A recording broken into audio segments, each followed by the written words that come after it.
Itu duit dari Google. Iya, fintech itu more than golden. 2 tahun yang lalu, teman-teman jadi saksi di PayTrend. Saya ditawar sama Jepang, ditawar sama Singapura 4,2 triliun. Kalau saya penjahat, Pak. Kalau saya pebisnis, Pak, bukan pejuang tanah air. Saya nangis tadi baca. Saya mau bicara tentang tanah air di sini, ya Allah. Kecintaan yang bukan cuma mulut, tapi kecintaan yang berupa keberpihakan. Saya bilang sama bule-bule Singapura, bule-bule Inggris, sama perwakilan Cina-Cina dari Jepang, saya bilang, no. We are sitting here not think about to buy my company. Bayangkan, Pak, 4,2 triliun. Kalau hari itu, dan ini pahlawan saya, istri saya, jangan dijual.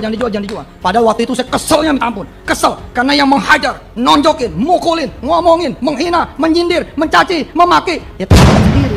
Sama ya Allah, itu yang babo. Alah, gua jual aja lah. Kalau gua jual 4,2 triliun nih. Kalau saya jual per hari itu 4,2 triliun. Nggak sama tahu. Kang Aceh tahu nggak sebab dia hang kamu dari sini? Kalau nggak salah mengenai pembayaran. Iya, mengenai pembayaran kan sempat disegel juga. Disegel sama pemilik gedung. Iya, karena nggak dibayar. Iya. Oh. Soalnya main tinggal begitu aja. Main tinggal begitu aja sama pengelolanya. Nggak aman. PayTrend. Ini terungkap fakta ya bobroknya bisnis Yusuf Mansur ya, terutama PayTrend gitu teman-teman. Dan ya sekelas PayTrend yang katanya sesumbar ingin beli Real Madrid, ingin membeli BCA ya, ingin mengakuisisi BCA, ingin mengakuisisi BRI gitu teman-teman. Nah, ini seharusnya malu, bagaimana bisa begitu teman-teman ya. Yang katanya valuasi PayTrend itu senilai 10 triliun, kemudian pernah ditawar oleh pengusaha asing 4 triliun, tetapi untuk membayar gedung PayTrend yang berada di Menara Salemba atau biaya sewanya itu tidak mampu teman-teman, atau mungkin sengaja teman-teman ya, sengaja untuk tidak membayar biaya sewanya gitu teman-teman ya. Jadi cuma numpang flexing saja, numpang pamer saja supaya seolah-olah PayTrend ini merupakan tabiat Yusuf Mansur. Jadi ketika mengeluarkan duit ya dari kantongnya sendiri itu susahnya bukan main ya, atau pelit gitu ya. Tetapi ketika meminta jamaah untuk berinvestasi, meminta jamaah untuk bersedekah, nah, ini masifnya bukan main gitu ya.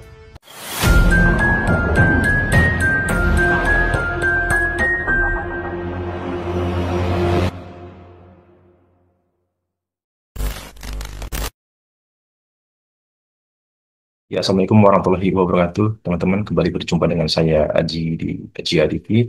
Bagaimana kabar teman-teman semuanya? Semoga senantiasa dalam lindungan Allah Subhanahu wa Ta'ala. Setelah sebelumnya kemarin terungkap bahwasanya berdasarkan temuan dari Pak Darso, ini kantor PayTrend yang berada di Bandung ini dilelang oleh pihak Bank BRI Cabang Setiabudi, dan di akhir masa lelang ini tidak ada masyarakat satupun yang berminat, dan juga temuan bahwasanya ada dugaan di dalam proses kepemilikan PayTrend ini menjadi milik PayTrend atau Yusuf Mansur. Nah, ini diduga ada semacam permainan teman-teman, karena ada Bapak X ya yang mengaku kepada Pak Darso bahwa gedung PayTrend itu sebelumnya adalah miliknya, dan terjadinya proses balik nama atau menjadi hak milik dari PayTrend atau Yusuf Mansur. Nah, ini diduga melawan hukum teman-teman. Nah, ternyata masalah mengenai kantor PayTrend ya, ini bukan hanya terjadi di kantor PayTrend yang berada di Bandung, tetapi juga di kantor PayTrend yang dulunya terletak di Menara Salemba ya, di Jalan Salemba Jakarta begitu teman-teman. Untuk selebihnya kita tonton berdasarkan penelusuran Pak Darso terkini. Berikut videonya teman-teman. Soal kantor pusat PayTrend yang berada di The Suite Metro Jalan Soekarno-Hatta, Buah Batu, Bandung, yang hari ini kantor itu sudah dilelang oleh BRI Cabang Setiabudi, namun sampai batas akhir penawaran kantor tersebut belum diminati oleh masyarakat. Kali ini saya mau informasikan di sini soal kantor PayTrend yang berada di Jakarta. Rupanya kantor PayTrend yang di Jakarta juga masalahnya tidak jauh berbeda dengan kantor PayTrend yang berada di Bandung. Kalau di Bandung yang satu kantornya itu dijual, kemudian satu kantornya lagi itu diagunkan ke BRI. Kalau di Jakarta, kantor Patriot itu berada di lantai dasar dari Menara Salemba yang berada di Jalan Salemba Raya di seberangnya UI. Saudara-saudara, di video berikut ini saya mau memperlihatkan bagaimana Yusuf Mansur datang ke kantor tersebut dan dia menunjukkan kepada kita semua, kepada masyarakat, kantor dia yang baru itu. Kantor itu baru dibuka pada tahun 2018 lalu. Tetapi tidak sampai 1 tahun berkantor di situ, Patriot berkantor di situ, dengan terpaksa pemilik gedung mengusir Patriot dari situ. Apa sebabnya? Nanti jawabannya bisa dilihat pada video berikut ini. Yusuf Mansur memilih Menara Salemba untuk berkantornya Patriot. Saya punya kecurigaan supaya dia dekat atau Patriot dekat dengan kantor Armina Reka. Armina Reka itu, saudara-saudara, kita tahu adalah sebuah travel haji dan umroh yang sangat terkenal, yang punya jaringan yang sangat banyak di seluruh Indonesia. Bisa jadi Yusuf Mansur sengaja berkantor di situ untuk dia dekat-dekat dengan Armina Reka, kemudian dia mau masuk dalam jaringannya Armina Reka. Apalagi saudara-saudara, belum sampai 1 tahun di situ Patriot diusir dari gedung itu oleh pemilik gedungnya. Kenapa Patriot bisa diusir? Nanti kita lihat pada perbincangan saya dengan Pak Aceng namanya. Pak Aceng adalah karyawan dari perusahaan pemilik gedung yang sudah bekerja di situ sejak tahun 2014 yang lalu. Jadi Pak Aceng ini tahu masuk dan keluarnya Patriot dari gedung itu, Pak Aceng cukup tahu. Nah, bagaimana Pak Aceng bertutur kepada saya tentang kantor Patriot di situ, nanti bisa kita lihat pada video saya berikut ini, perbincangan saya dengan Pak Aceh. Saudara-saudara, mudah-mudahan video saya ini akan memperkaya pemahaman kita terhadap siapa itu Yusuf Mansur dan bagaimana Yusuf Mansur membangun bisnis itu. Sehingga jika suatu waktu nanti saudara-saudara, pemilik dari atau bos dari warung Stick and Stick ini mengajak kita berbisnis lagi atau kita bergabung dalam usaha dia lagi, maka perlu kita berhati-hati dan waspada. Kita harus memperhatikan semua aturan main sehingga jangan lagi kita sama seperti para pengguna aplikasi Patriot yang merasa tertipu dan lain sebagainya. Semoga video saya ini bermanfaat dan sampai bertemu pada video berikutnya. Dari saya kali ini cukup sekian. Jangan lupa subscribe. Billahi taufiq wal hidayah. Wassalamualaikum warahmatullahi wabarakatuh. Mungkin sering kita yang fotoin? Ini live. Ini kita ada di kantor Salemba di Menara Patriot. Ya, insya Allah. Kenalan dulu sama staf-staf baru kita. Ayo kenalan. Kita 2019 itu mencanangkan tahun sehat. Jadi 2019 itu no cakes, ya, no MSG, kudapan yang kacau-kacau, no MSG, no instan-instan. Kita pengen jadi perusahaan yang sehat. Nah, ini harus usaha buat sehat. Lo berjuang lo. Ayo. Udah dilihatin. Makasih ya, silakan ruang kerja lagi. Ini ruang rapat. Di sini ini kantor di Menara Salemba. Ini ruang siapa ya? Itu masih kosong, Pak Ustaz. Hebat ya, hebat. Ini musola kalau buat umum Bisa. cuman satunya gimana? Ini apa tujuan? Ini musola jadi bisa dipakai buat orang lain di kantor ini. Ini ruang saya sebenarnya. Ini ruang meeting semua, Pak Ustaz. Hah? Ruang meeting. Ruang semua. Dibuka tuh. Jadi Pak. Di sini aja kan di kantor itu.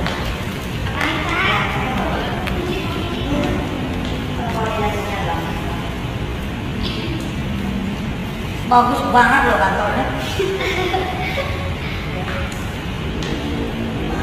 Ada satu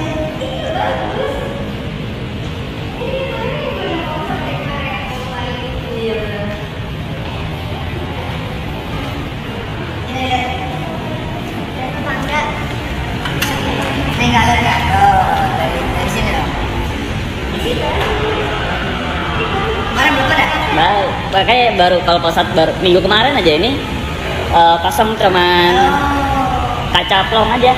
Si Petre. Sederhana pilihannya kalau nggak pakai Petre, pakai punya siapa? Katanya nggak mau pro asing dan nggak mau pro. Maaf saya potong teman-teman.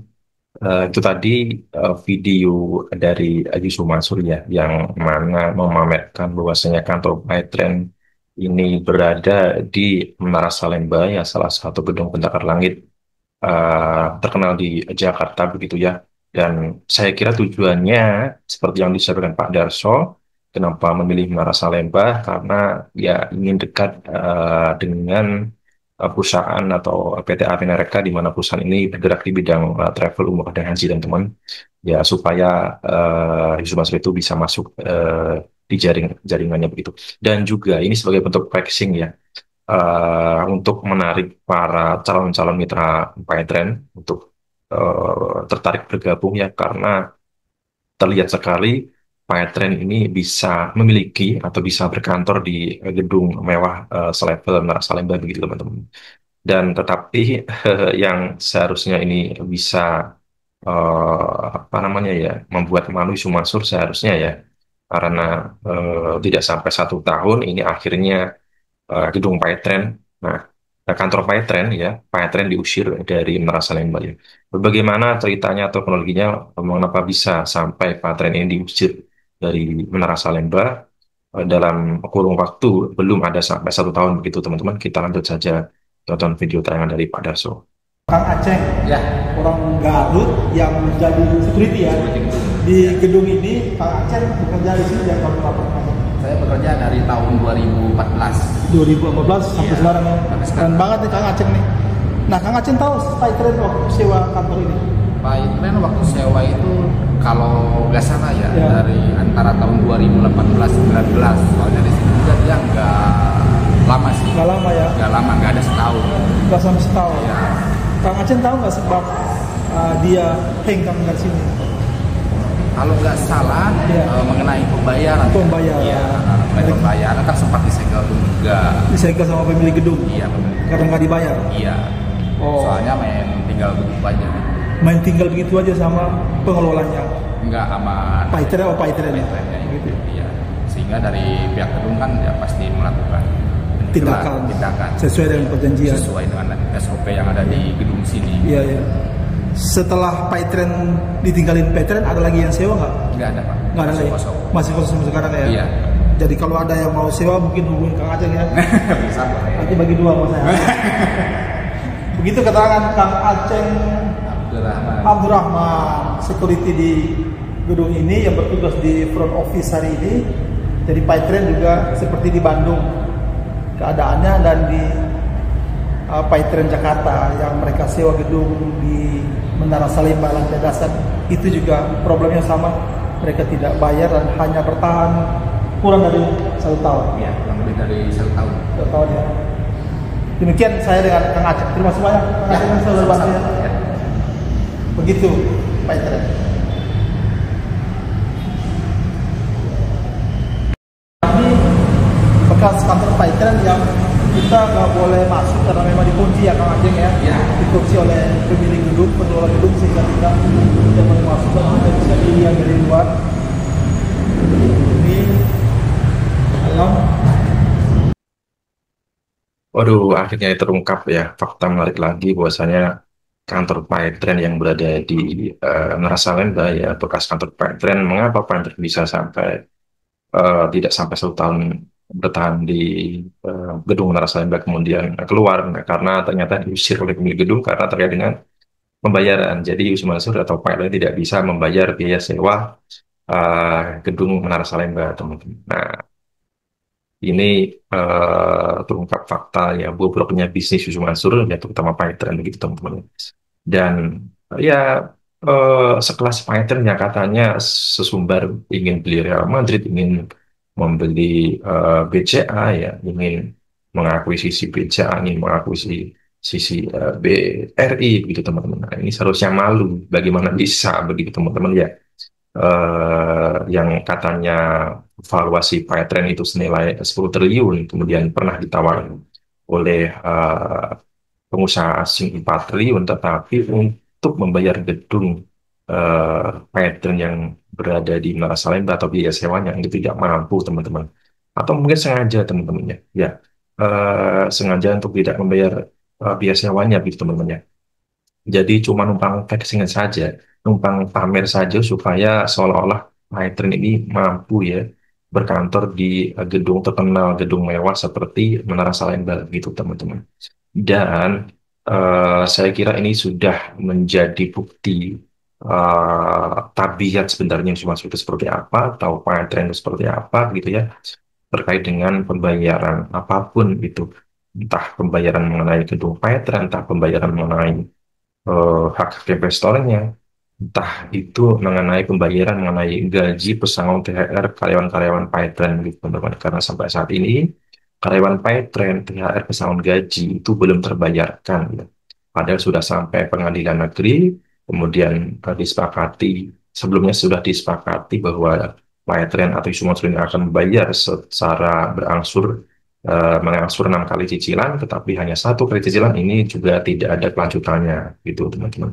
Dan juga sampai saat ini juga Yusuf Mansur digugat oleh petinggi-petinggi Paytren, mantan petinggi Paytren, seperti Pak Asfa Hasin dan Bu Novi Korina, ya, top manager Paytren, ya, senilai kurang lebih 4 miliar kalau tidak salah, ya, bersama perusahaan gitu, teman-teman. Ya, sekali lagi ini mengungkap fakta ya bobroknya bagaimana bisnis Yusuf Mansur, dan saya kira ini bisa menjadi pembelajaran, bisa menjadi referensi kita, pertimbangan kita kalau misalkan nanti Yusuf Mansur itu membuat bisnis-bisnis baru kemudian menawarkan kepada masyarakat. Nah, kita seharusnya bisa berpikir secara logika ya, alasan apa ya kita tertarik kepada Yusuf Mansur, bisnis Yusuf Mansur, sedangkan bisnis-bisnisnya itu kebanyakan ini melanggar aturan, bermasalah, dan kemudian bisnis yang dibangun atau investasi bersama umat ini semuanya mangkrak, semuanya merugi, kecuali bisnisnya sendiri seperti warung steak and shake, baik Haji Slamet dan juga ayam bakar Mas Mono gitu. Nah, eh Jarkoni, seperti yang disampaikan Pak Zaini Mustafa, ya, bisa ujar iso lakoni ya, bahasa Jawanya begitu ya. Jadi bisa mengajar, tidak bisa mempraktekkan ya. Ini terkait dengan amanah gitu, teman-teman ya. Ya. Ketika Yusuf Mansur atau PLN ini dengan sengaja tidak mau atau tidak ada etikat baik untuk melakukan pembayaran terkait dengan karyawan Paytren, kemudian pembayaran mengenai uang-uang investasi umat atau usaha batubara dan lain-lain, dan terkini temuan Pak Darso itu mengenai pembayaran biaya sewa gedung Menara Salemba, begitu, teman-teman ya. Ya, ini sekali lagi ini merupakan tabiat Yusuf Mansur. Jadi ketika mengeluarkan duit ya dari kantongnya sendiri itu susahnya bukan main ya, atau pelit gitu ya. Tetapi ketika meminta jamaah untuk berinvestasi, meminta jamaah untuk bersedekah, nah, ini masifnya bukan main gitu ya. Seperti memaksa ya, ataupun bahkan mendoakan keburukan bagi yang mungkin belum mampu untuk bersedekah dalam jumlah banyak gitu, teman-teman. Ya, sekali lagi teman-teman ya, temuan terbaru dari Pak Darso mengenai ternyata kantor Paytren yang dulunya berada di Menara Salemba ini pernah diusir belum genap 1 tahun gitu ya, karena terkait masalah pembayaran gitu. Dan juga ternyata gedung Paytren ini dilelang oleh BRI, kemudian ada Bapak X yang mengaku bahwa dulunya gedung Paytren itu miliknya. Sekali lagi membuka tabir gelap bagaimana bisnis-bisnis Yusuf Mansur terutama Paytren gitu, ketika dulu di flexing-flexingkan ya, bahwasanya bisa membeli A, B, C, dan D, bisa membeli klub Legia Gedans dan lain-lain. Nah, ini ternyata akhirnya bahkan sampai saat ini saldo dari mitra-mitra Paytren ini tidak bisa ditarik, dan ketika Paytren ya mengumumkan bahwasanya akan mengabaikan saldo mereka, ternyata setelah ditelusuri oleh Pak Darso, gedungnya juga alamatnya tidak sesuai begitu, teman-teman. Dan juga terkait dengan Umrah Merdeka dan lain ini masih beririsan dengan pattern yang sampai saat ini belum terselesaikan juga, ya. Saya kira setiap hari Yusuf Mansur ini eh, apa namanya menanggung tanggung jawab yang besar sekali, bagaimana ribuan jamaah atau ribuan masyarakat, ya, yang mana merasa dirugikan, teman-teman. Ini pastinya akan meminta hak-haknya Yusuf Mansur selama masih ada di dunia, teman-teman.